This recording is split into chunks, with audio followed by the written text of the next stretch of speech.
A decisão do Supremo Tribunal Federal, que restringiu o foro privilegiado a deputados e senadores, já começou a causar confusão em outras instâncias. A coluna Painel da Folha de São Paulo ouviu ministros aí do STJ, corte que analisa casos que envolvem governadores e integrantes de tribunais de contas.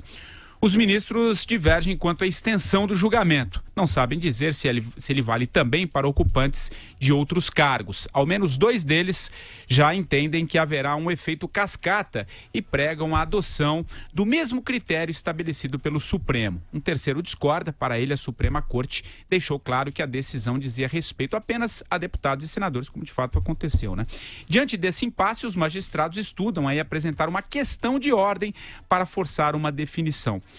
Ô Vera, eu vou começar com você. Aliás, a gente já vem dizendo aqui nos últimos dias, a aplicação dessa nova regra de fato traz muita confusão, Enfim, como é que você analisa aí pós-decisão de ontem? Acho que sim, o ministro Barroso falou hoje ao Jornal da Manhã, a gente vai ouvir um trecho, acho, depois, sobre o que como ele avalia que foi essa decisão, a importância dessa decisão, mas ela é sim, complexa e vai causar confusão. A gente falou disso aqui, o Andreasa se deteve mais ainda sobre isso.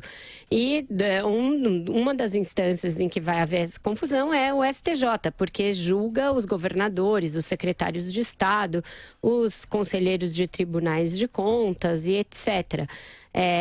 Por que não estender a decisão a essas pessoas? Porque o caso concreto sobre o qual o Supremo se debruçou para chegar a essa conclusão dizia respeito a um ex-deputado. Daí porque o ministro não pôde extrapolar muito, porque acho que aí ficaria mais patente que ele estava legislando, que ele estaria legislando. Ele quis se deter sobre o caso do Congresso para tentar, na verdade, desafogar mesmo o trabalho do Supremo. Eu acho que foi essa a motivação subliminar, Patrick Santos, a decisão do Supremo. Eu acho que é um início, era preciso pôr o bode na sala, começar a discutir essa questão do foro. Se dependesse do Congresso de livre e espontânea vontade, nunca brotaria essa discussão. E é uma discussão que no seio da sociedade estava muito forte, porque é muito discrepante a velocidade com que os casos criminais de políticos com foro correm nessas cortes, e o STJ é ainda mais lento que o STF, não se tem notícia do que acontece com os governadores que caem lá, é uma verdadeira caixa preta. Então era preciso iniciar essa discussão. Eu acho que agora ela tem de se aprofundar. Quem precisa ter foro? Para que casos cabe um foro por prerrogativa de função? Até quando você está protegendo a prerrogativa de função e até quando você está dando para esses políticos um salvo-conduto para delinquir e uma certeza e uma garantia de impunidade. Então, acho que essa discussão foi aberta, ela vai precisar ser aprofundada, mas nesse primeiro momento, na aplicação da nova regra, vai haver sim bastante problema, bastante ruído, Patrick. O que você acha, Andreasa? O lugar de abrir discussão definitivamente não é o Supremo Tribunal Federal. Ali não há legisladores, não há eleitos. E aí, sobre extrapolar, depois de haver extrapolado como extrapolara o ministro Barroso, que se extrapolasse com tudo. Vejam, eles tratavam de uma ação penal relativa a um deputado cujo crime havia sido cometido quando, se eu não me engano, vereador ou prefeito, de qualquer maneira, gangorra processual ocorrendo, e usou este caso concreto para propor uma questão de ordem sobre questão constitucional gravíssima, evidentemente uma questão legislativa. Existem os lugares onde as coisas devem ser discutidas. Essa matéria, nós sempre falamos aqui no programa, não é nenhuma novidade, todos nós falamos. Esta matéria deveria ser discutida no Congresso Federal. O Congresso não discute. Bom, paciência. É assim que funciona a República. Por isso há eleições para que se renove aquela casa legislativa. Mas a lambança foi feita. Anunciada aqui, nós destrinchamos as consequências disso. E aí entra a marquetagem do Dr. Barroso. É o maior marqueteiro da República atualmente. E governante, está governando o Brasil. Ou melhor, impedindo qualquer governabilidade, porque essa decisão de ontem é um investimento na ingovernabilidade desse país.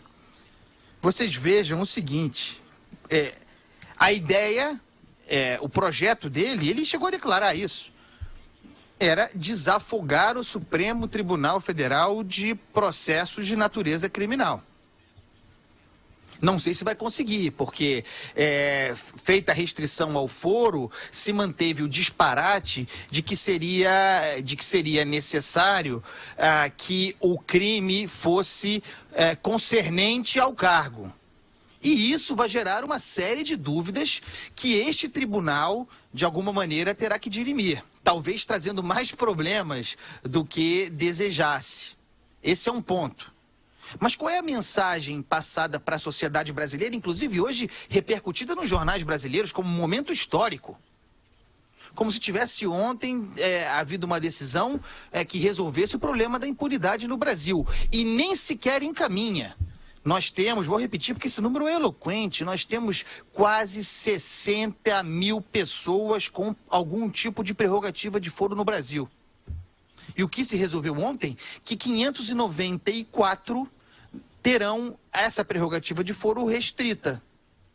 Foi o que se decidiu ontem, claramente, com a ideia de desafogar a Suprema Corte. E aí a disfuncionalidade grave, isso é grave, gente. Inclusive num país em que não se tem coragem de discutir uma revisão da lei de abuso de autoridade, que aqui existe hoje, foi feita na ditadura militar. Ou seja, não coíbe abuso de autoridade nenhum.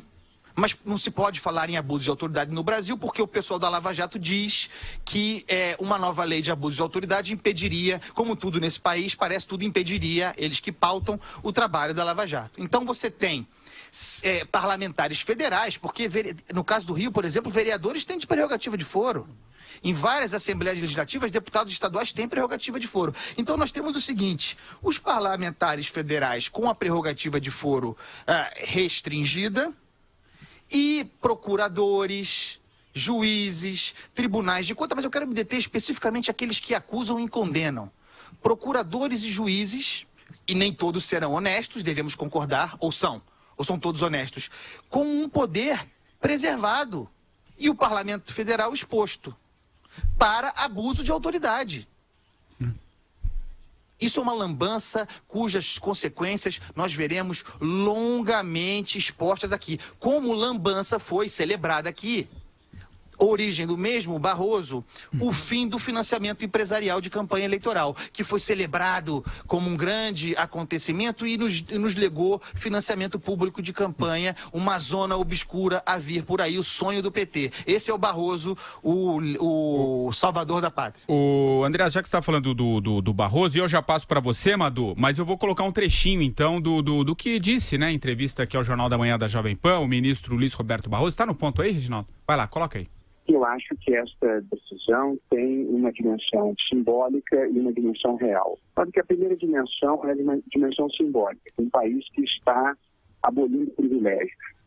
A dimensão real é que um tribunal como o Supremo Tribunal Federal, como as Supremas Cortes em geral, não devem se dedicar ao papel de funcionarem como tribunal criminal de primeiro grau. Não é assim em nenhum lugar do mundo. E esta era uma competência que fazia mal para o Supremo. Aí um trechinho do que disse o Barroso, ele falando que o país está abolindo privilégios, Marcelo Madureira. Eu acho que o Carlos Andreasa, na intervenção dele, foi muito feliz, ele foi didático, foi muito claro, né, sobre o que aconteceu ontem no Supremo Tribunal Federal. Ao contrário da expectativa, aí volta, né, o velho e bom pacato cidadão da civilização, ou seja, eu mesmo, né? A expectativa, eu acho que do povo brasileiro era o seguinte, se são 53 mil funcionários públicos que de alguma forma têm o benefício do foro privilegiado, e o que se aguardava e se esperava era uma decisão que abrangesse esse conjunto imenso de pessoas, né? Se esperou, né? O Dias Toffoli pediu vistas, outros juízes pediram vistas, 9 meses esperando, parecia uma gestação, um parto, e a montanha pariu um rato, né? Na verdade, você contrariou as expectativas do povo, e os jornais hoje, equivocadamente, eu acho, né, não souberam, não tiveram a clareza de explicar o que realmente aconteceu, dizendo, olha, o foro privilegiado, ele permanece, né, como a Vera falou. Agora, você levanta a questão na esperança de que ela venha a ser aprofundada em outras esferas, outras instâncias, mas isso eu acho que é uma ilusão também.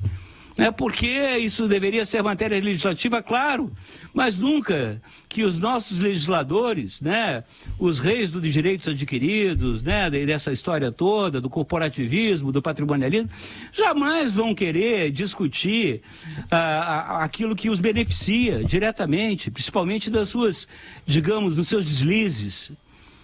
Então, isso só mostra o grau de loucura que chegou ao Brasil. Nós vivemos dias de expectativa, né, as pessoas acompanhando a votação e tal, para as coisas ficarem mais ou menos como sempre estiveram. Né? Na verdade, realmente, os 513 parlamentares agora que foram, digamos, objeto desse julgamento, e você continua com esse resto aí de 52 mil funcionários públicos, enfim, eleitos ou não, que são ainda, têm o benefício do foro privilegiado. O que vai acontecer, né? Qual é o próximo capítulo dessa novela? Nenhum. Eu acho o Brasil se mostra cada vez mais um país disfuncional, Vera. Disfuncional, por certo, mas é um país em transformação. O Brasil não é uma democracia consolidada, com leis estanques, um direito estabelecido e gravado na pedra, como outras democracias mais sólidas e mais antigas. Principalmente um país mexido por uma crise institucional, política e econômica. Então, as coisas estão se dando a quente. A gente está vivendo transformações, trocando de pele, enquanto ainda está andando. Então, as coisas não são estanques, elas nem sempre são orgânicas, mas elas estão acontecendo. Eu citaria aqui a famosa frase do Vitor Hugo, que nada é tão poderoso quanto uma ideia cujo tempo chegou. A ideia do fim do foro é uma ideia cujo tempo chegou. Tanto é que até os ministros que quase pisaram na toga e esbravejaram não tiveram coragem ou vontade de votar contra a extinção do foro para alguns casos. Então, eu não chamaria de lambança, não chegaria a esse ponto. Eu acho que se fez uma coisa pela metade, mas se fez alguma coisa. Quando a ideia, a tendência da vida política é nunca mudar nada. As mudanças têm de começar por algum lugar. Ela não foi completa, ela não foi a desejável, ela não foi a ideal, mas ela significa uma mudança. Ela vai fazer com que as pessoas ponham as barbas de molho e, combinada com a jurisprudência que determina a prisão a partir da condenação em segunda instância, vai deixar muita gente com o fiofó na mão. A verdade é essa. E isso é bom, isso é didático, isso é educativo.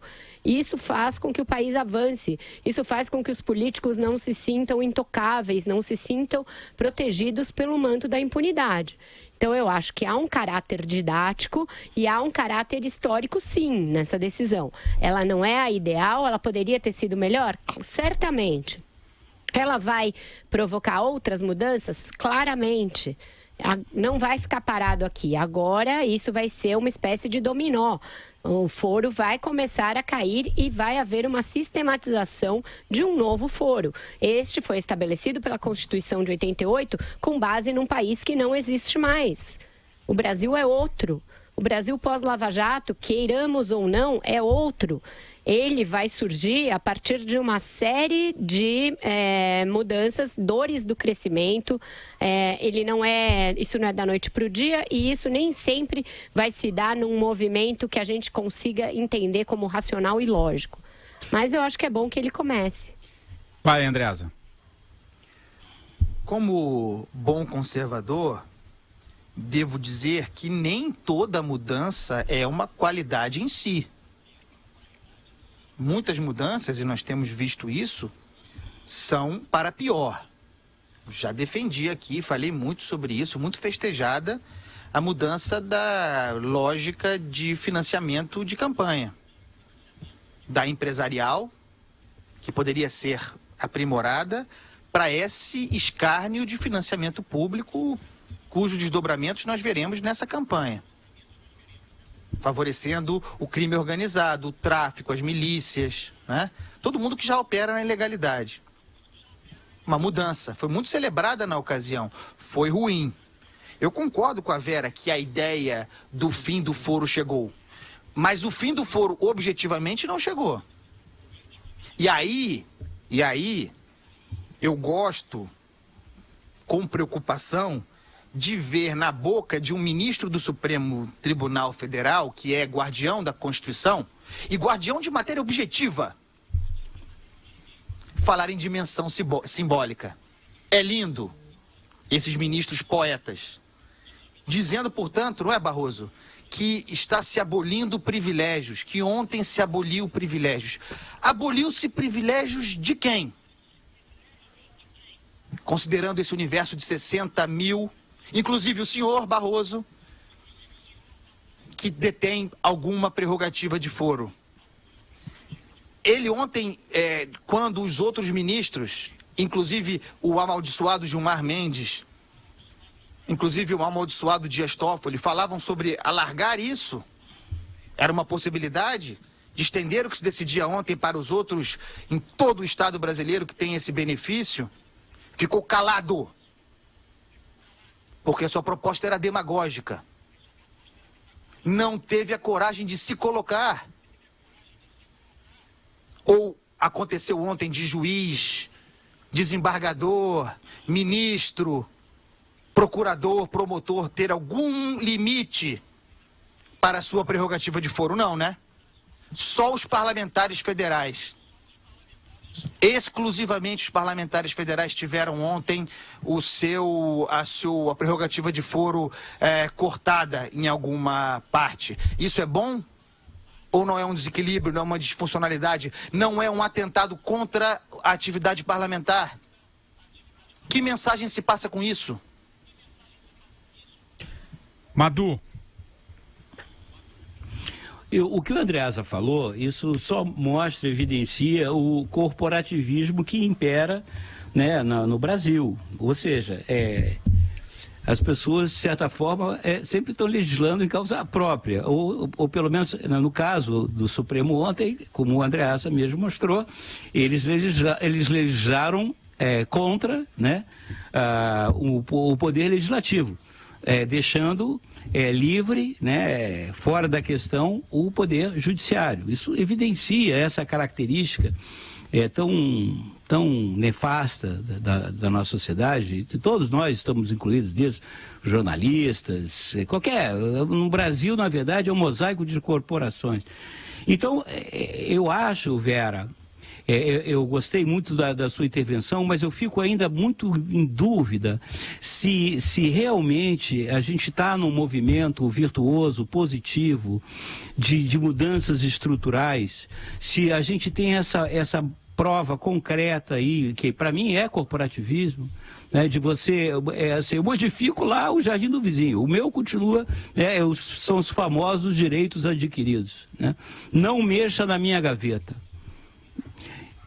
Essa é a minha desconfiança. Eu gostaria muito de poder ter talvez essa visão mais positiva, mais até grandiosa, mais otimista que a Vera tem, mas eu fico um pouco desanimado com o país ao ver sob essa perspectiva. Como é forte, né, da nossa sociedade essa visão corporativa das coisas, né? É o que eu digo, vou repetir da minha primeira intervenção. A expectativa que havia do conjunto, né, das pessoas era, vamos discutir e acabar, vamos determinar claramente e reduzir drasticamente quem tem direito a foro privilegiado.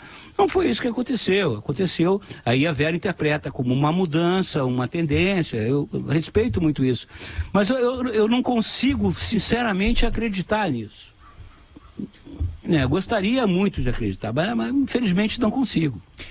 Bom, gente, uma última ainda sobre esse assunto, para a gente depois avançar em outros temas aqui. O presidente da Câmara, Rodrigo Maia, né, há pouco o Andreasa falava que essa questão devia ser tratada, discutida no Congresso. O presidente da Câmara, Rodrigo Maia, determinou a instalação de uma comissão especial que vai analisar a PEC que restringe aí o foro privilegiado. A ideia é que ela comece a funcionar já na quarta-feira da semana que vem. Em entrevista ao BR-18, Rodrigo Maia defendeu o fim da prerrogativa para todas as autoridades, não apenas os parlamentares. Mas vale destacar, né, que essa comissão especial já havia sido criada, né, por Maia em dezembro do ano passado, mas ainda não tinha sido instalada, né, porque os partidos ainda não indicaram os seus membros. E aí, Vera, o que você... Pois é, só vai poder ser votada depois que seja levantada a intervenção federal, né, no Rio de Janeiro. Então, a comissão pode ir discutindo, pode ir avançando com a matéria, mas ela fica pendente, provavelmente, para o próximo governo, Patrick, porque a intervenção tem sua data estimada até o fim de dezembro, a não ser que ela seja suspensa antes, ou por cumprir os seus desígnios, o que está longe de acontecer, muito não sei se não piorou, inclusive. Ou porque o presidente pode desistir para querer votar alguma matéria ainda no apagar das luzes do seu governo. O Rodrigo Maia falou também, além de falar para o BR-18, falou também para a TV Folha sobre isso. E ele falou algo contrariado em relação a isso que o Andreasa disse da sanha legiferante do Supremo. Ele disse que não pode ser uma desculpa para o suplementar o fato do Congresso não se manifestar sobre as questões, porque isso significa querer emparedar o Congresso. No que ele, de certa maneira, tem razão. Mas também não falou nada, não fez nenhum meia-culpa sobre as várias questões que ficam lá empilhadas nos escaninhos da Câmara e do Senado, enquanto eles ficam cuidando, na verdade, de emenda. Eles são hoje mais despachantes de luxo do que legisladores, os congressistas brasileiros. Concorda com o que disse o Rodrigo Maia, Andreasa? Patrick Santos, eu nunca concordo com o Rodrigo Maia, você sabe. O que me preocupa aqui, jamais. Mesmo que eu concordasse, não admitiria, para manter a cultura. Não, falando sério, é o seguinte. O que me preocupa nisso tudo é que estão plantadas as condições sempre perigosas para o olho por olho, dente por dente, né? Quer dizer, o Supremo legisla, já falamos muito sobre isso aqui, e impõe ao Congresso uma resposta, que é uma resposta radical.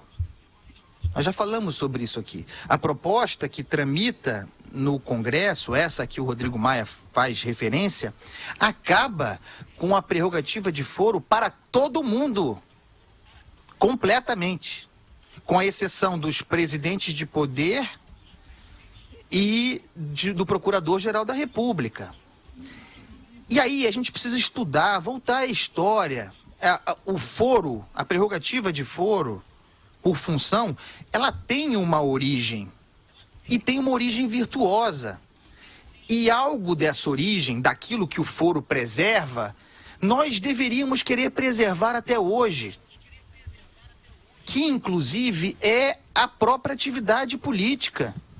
Eventualmente, o direito, a segurança de dizer coisas que um homem público precisa dizer. E que sem proteção, que é disso que se trata, estará exposto, inclusive a perseguições de toda ordem. Ou o mundo real não é assim? É preciso tomar cuidado com essa ideia justiceira de se acabar com as coisas completamente, porque em função do momento atual e de alguns políticos, vários políticos, centenas de políticos, milhares de políticos, tudo bem, que está desgraçado, que o cenário é ruim e que a impunidade de fato existe, nós acabamos com uma cultura, com uma tradição, com pilares da civilização, com o próprio Estado de Direito. Temos de tomar cuidado com isso. Mas por que o não Estado é brincadeira. de Direito tem que garantir a essas pessoas uma prerrogativa que as demais não têm? Eu não tenho certeza disso. A gente não vive num regime autoritário. Essas pessoas não têm a sua prerrogativa ameaçada, sua prerrogativa de função, para ter uma corte que lhes dê um tratamento especial. Mas a liberdade de expressão do parlamentar precisa ser especialmente protegida. O aparato mandato. Isso está protegido. Está protegido. O aparato da justiça não é suficiente, Andreasa? Toda a estrutura jurídica São 11 ministros que tem que julgar 513 mais 81, mas isso está obsoleto. Isso não para em pé. Não para em pé pelo simples fato de que as primeiras denúncias da Lava Jato chegaram no Supremo em 2016. Não há um único sequer julgado até hoje. Os números falam por si. A realidade solapou essa filosofia. De verdade. Andreasa. Não tem justificativa nem filosófica mais hoje em dia, eu acho, fora. Eu entendo tudo isso, que vocês estão dizendo, a gente fica indignado mesmo, mas não é prudente passar um trator em função de uma conjuntura. Não é um trator, não funciona é um julgamento assim. do STF, André. A razão para que se mantenha a prerrogativa de foro em alguns casos. E o próprio parlamento está radicalizando, é isso que eu estou dizendo. Quer dizer, no dente por dente, olho por olho. Quando, insisto, há razão para que, especialmente parlamentares, tenham algum nível de prerrogativa de foro, porque a sua atividade mobiliza ódios, mobiliza perseguição. Isso acontece. Nem todo político é bandido. Fala, Madu. Andreasa, na Alemanha só tem direito a foro privilegiado o primeiro-ministro e o presidente da República. E, aliás, isso ocorre em várias democracias do mundo. Não vejo por que eu acho que a gente tem que discutir isso com a cabeça fria, Madu. Apenas isso. Eu acho que a gente está.